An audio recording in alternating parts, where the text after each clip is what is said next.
हाँ, तो जैसे बच्चों मैं बता रहा हूँ, देखिए जैसे हम लोग क्या करते हैं, जैसे कल मैं, है ना, जैसे कल मैं पिताजी के साथ चिड़ियाघर घूमने गई। मैं फिर से गद्यांश पढ़ रहा हूँ। कल मैं पिताजी के साथ चिड़ियाघर घूमने गई।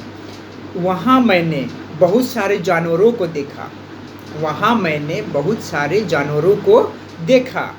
शेर अपने पिंजरे में दहाड़ रहा था। बंदर सबकी नकल कर रहा था। तोता, है ना, तोता बोल रहा था। हम लोग उन्हें देख रहे थे।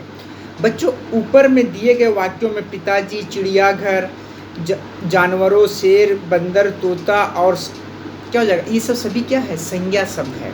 संज्ञा किसे कहते हैं? किसी व्यक्ति, वस्तु, स्थान अथवा भाव के नाम को संज्ञा कहते हैं। जो भी नाम होता है उसको कहते हैं संज्ञा है। जबकि मैं, है ना, जबकि मैं, वहाँ, मैंने, अपने, सबकी, हम आदि संज्ञा शब्द में प्रयोग किए गए हैं, है ना। जैसे भी आपने पढ़ा क्या, कल मैं पिताजी के साथ चिड़ियाघर घूमने गई। कल मैं पिताजी के साथ चिड़ियाघर घूमने गई। वहाँ मैंने बहुत सारे जानवरों को देखा। वहाँ मैंने बहुत सारे जानवरों को देखा। शेर अपने पिंजरे में दहाड़ रहा था। शेर अपने पिंजरे में दहाड़ रहा था। बंदर सबकी नकल कर रहा था। बंदर सबकी नकल कर रहा था। तोता बोल रहा था, है ना।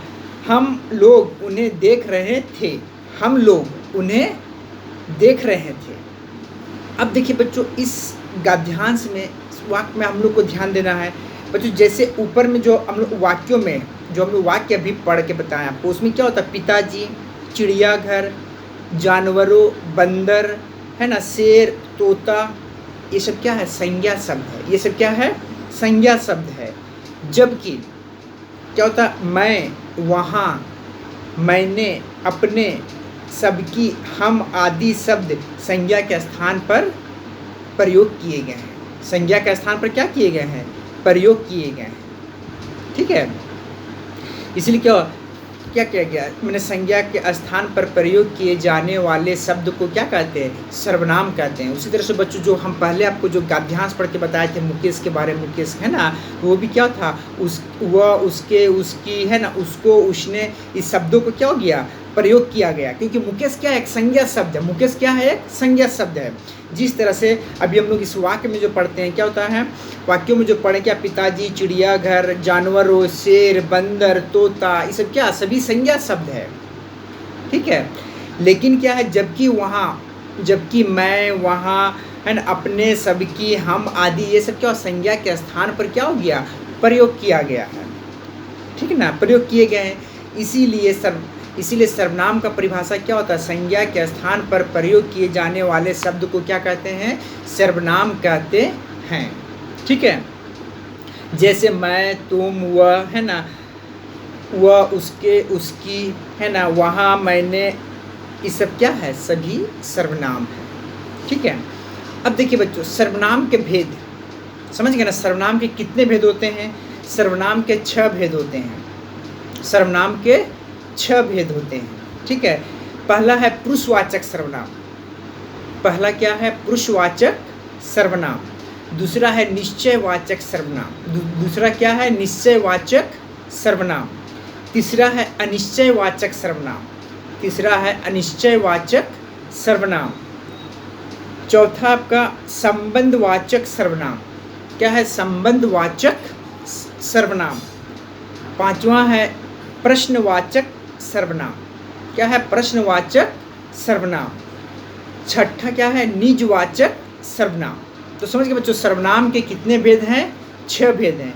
बच्चों, ये जो सर्वनाम का जो चैप्टर है उसको आप ध्यान से पढ़ेंगे और समझेंगे कि संज्ञा की जगह में, जैसे मान लीजिए राम खेल रहा है ना, राम खेल रहा है, तो क्या हो जाएगा, वह खेल रहा है। क्या हो जाएगा, वह खेल रहा है।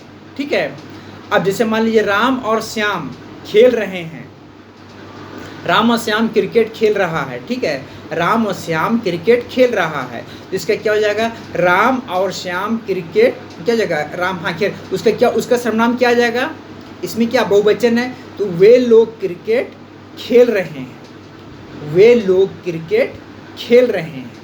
ठीक है, इस तरह से। अगर मान लीजिए किसी वस्तु का बोध होता है तो यह, उसका जगह में क्या होता है, हम लोग निर्जीव प्राण में यह लगाते हैं, ठीक है। उसमें से देखिए तो समझ के बस, तो सर्वनाम के कितने भेद होते हैं? सर्वनाम के 6 भेद होते हैं। सर्वनाम में कितने भेद होते हैं? सर्वनाम के 6 भेद होते हैं।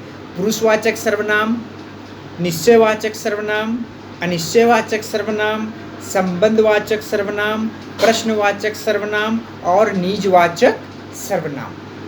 समझ गए बच्चों? इसमें यानी सर्वनाम के 6 भेद होते हैं, ठीक है। तो मैं फिर से बता दूँ, सर्वनाम किसे कहते हैं? इसको बच्चों परिभाषा जो भी है, परिभाषा को अच्छे से याद करेंगे और जो इसको है ध्यान से पढ़ेंगे, ठीक है। व्याकरण का जो नियम होता है, उसको नियम को अगर आप जानकारी आपको मतलब रहेगी तो क्या अब अच्छे से आप उसको बना सकते हो किसी चीज़ में भी, ठीक है। इस तरह से उसको ध्यान से पढ़ना, उसके परिभाषा को याद करना है।